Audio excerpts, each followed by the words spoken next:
You are quite brave.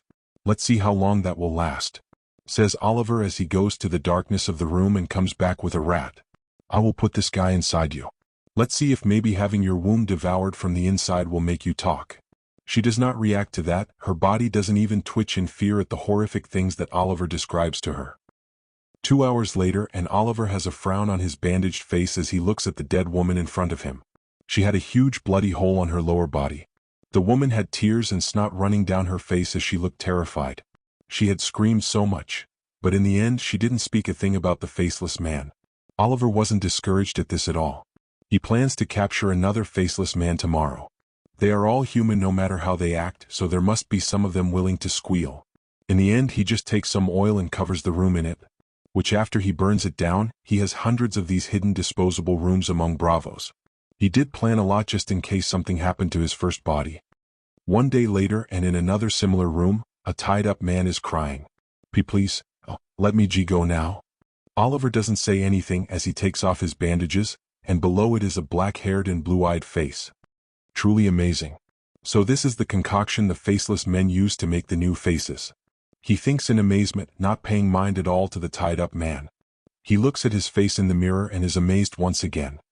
For each identity that they steal there goes a lot of work into them, especially if they go deep undercover. In the end, Oliver just turns around and takes out a knife, slashing the throat of the now castrated faceless man. He was a squealer. He gave up everything just after the crack of his first testicle. Then he puts the same room on fire, not leaving behind any evidence of what happened here. So 1 month later, a blonde-haired man with blue eyes is in a brothel in Karth. He has a pleasure slave in his lap. Hello there, Dio. Can you tell me where you are from and I will tell you everything about myself, everything? Says the pleasure slave wearing skimpy clothing. The man now identified as Dio just looks at the woman in the eyes and sees the greed in them. Others call me Dio, there is no need for you to know any more about me. Also, I don't care about your life story, dear. You are not my first pleasure slave, and you won't be the last. The woman has an uncomfortable look on her face. She has met a lot of men, but not one's quite as straightforward as Dio. But it's her job to try and get some information about the men that come through here. So in the end she decides to suggest something else. How about a story? Dio becomes curious at this a little. That would be better. He takes a sip of the drink in front of him and mentions the woman to continue. She smiles at this slightly. She also knows how to handle men who aren't playful. Well, the story goes like this. In an age long, long ago there used to be 2 moons in the sky. But one of them strayed too close to the sun. It cracked open due to the heat, releasing 1,000,000 dragons. Oliver seems in deep thoughts at this, until a small smile appears on his face. Is that Sue? Though he knows that a story like that is most likely fiction. After all, a creature that is killed by a scorpion bolt definitely can't survive in space. But he doesn't tell any of that to the woman in front of him, which he considers like an uncultured barbarian. But his mind does wonder in something else. He is fire-resistant, which is quite amazing. When he was in his first body he did various blood rituals to reawaken the dormant power. I should try to get me some dragons. Contemplates Oliver, even though nothing is recorded on how to hatch a dragon egg. He knows from the book and TV show in his past life. Plus if he gets it now, it will be gigantic by the time canon comes around. Well, I will think about that later. Concludes Oliver as he looks at the woman in front of him and tells her. Get up and turn around. Right here? Asks the woman, slightly nervous as she has never done it in public. The place is filled with people. Oliver just sighs at that. Just shut up and listen. I didn't pay you to ask questions. The woman nods and takes off her underwear. Everyone looks at her as Oliver pulls his pants down and impales the woman. Here I come. Thinks Oliver as he concludes where he plans to go next. Equals. Yep,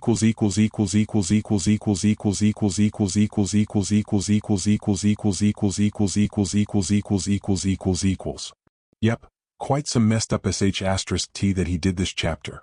P.S. Just in case it wasn't clear, Dio is Oliver, just a different identity. Chapter 48. Burned to a crisp. Walking amongst the Karth, Oliver, wearing another face, just strides through. He looks at the house of the Undying in the distance and frowns slightly. The warlocks in there aren't anything special, but the Undying are the real trouble. A group of rotting corpses in the basement of the building. They are all thousands of years old, but in the end, by now they are just mindless beasts who suck on life force. Their reliance on Nightshade, a type of magical liquid that turns your lips blue. It causes hallucinations and overuse of it isn't good at all. Oliver, MC, POV. Those are the first who must die, the house of the undying. Magic must be purged from this world, only I must have it. The strange force of magic is too unpredictable and at the same time weirdly powerful. But at the same time, I don't have the power to make it disappear. I must just destroy the places concentrated with it. After that, I can only hope that they will be killed by the passage of time. But that is still too far into the future. I know that taking over the magic is not doable. Many tried to do it, from the Blood Emperor who used zombie-like creatures and failed. He didn't even go past the halfway mark of Westros. He was the best magician recorded in history and he still failed all the same. Doing the same thing and hoping for different results is the definition of stupidity. People just don't accept magic because they can't understand it. A magic-using ruler is something that they definitely won't accept. Anyway, no use thinking about things so far in the future. I must concentrate on the present and what I can do now. It wouldn't be bad to have Karth as a city under me. Its strategic location is quite good and the wealth it gathers is good. Also Daenerys. She is another thing. That will either become my trump card or my worst enemy.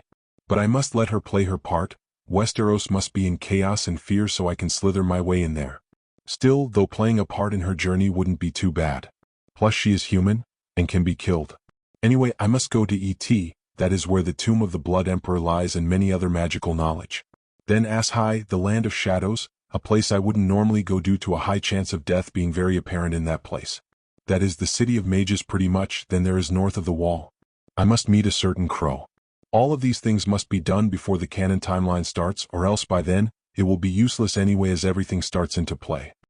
Geralt, MC's brother/son. POV. I look at the worrying news that has been delivered to me. Well, one thing about his father is that his spying network was surprisingly wide. I wonder what he was preparing about. Anyway, it seems like Oliver has all died in a fire, though his body is nowhere to be found. He should have escaped, hopefully. Best I can do now is have the spies keep an eye out for him and put a reward on his well-being and return. 100,000 gold dragons should be enough. And I will make whoever was involved in my brother's harm wish he was dead. No one can hurt the people I love. I will kill every single one of them. When I killed my father I had steeled wool, knowing that I might die. But, in the end it was all for nothing. I was the next in line. That is, something that I regret to this day. But there is no use crying over spilled milk now. I must continue doing what must be done. My lord, Mace Tyrell has come to visit, says a voice behind my door. Show him to the dining room. I order. I called him over. Our relationship with the Reach needs to get softened. Not completely quelled because Father Fu ked them during Robert's rebellion. There is no way to fix what he did, but I don't want our family to have blood feuds after I die. I doubt that all of them agree. After all, I can't publicly pay any reparations to them. Because if I did, that would be me admitting that my family did something wrong, and that is a big no. There is a reason Tywin Lannister doesn't send the Mountain's Head to Dorne to quell any hatred that they might have. First, that wouldn't be enough, and second, it makes it seem like you are weak and are admitting that your family is weak. But Tywin did the smart thing even if it created hate with Dorne. He needed one thing to offer to Robert that would make the Fat King happy. Second, he already had plans to have his daughter as queen. The Lannisters would be eternally in danger if those kids lived. Of course, Tywin would never admit it publicly that he did the deed, but everyone knows what he did. As I contemplate different things like that and try to figure out how to use them to my advantage. I had already changed clothes and looked more noble and rich now due to the golden embroidery on my clothes. When I go to meet Mace Tyrell, I forcefully open the door. Bomb. That causes a loud noise, startling Mace. This is what I need. I must make Mace instinctively think of me as superior. Though I am only in my teens, this is something that I must do like this. Plus my body looks more like I am in my early 20s. Ah, Lord Redhawk, says Mace Tyrell nervously. I act like I don't see his nervousness and just smile politely at him. Hello there, Lord Tyrell. I must say, I have long wanted to meet you. I tell him. The only man who was able to defeat King Robert during the rebellion. Mace smiles as I say that. He must think that he is quite famous for that little trick of his. But everyone knows that it was Tarly who did it. Ah, I heard of your accomplishments during the Greyjoy rebellion too, Lord Redhawk, says Mace, trying to butter me up. My father had a good relationship with the man, and they were even friends when his father used to travel around and participate in tourneys. Also, my accomplishments in the Greyjoy rebellion were minimal. I was able to destroy the Greyjoy fleet only because my numbers allowed me to. I had 10 ships for each ship they had.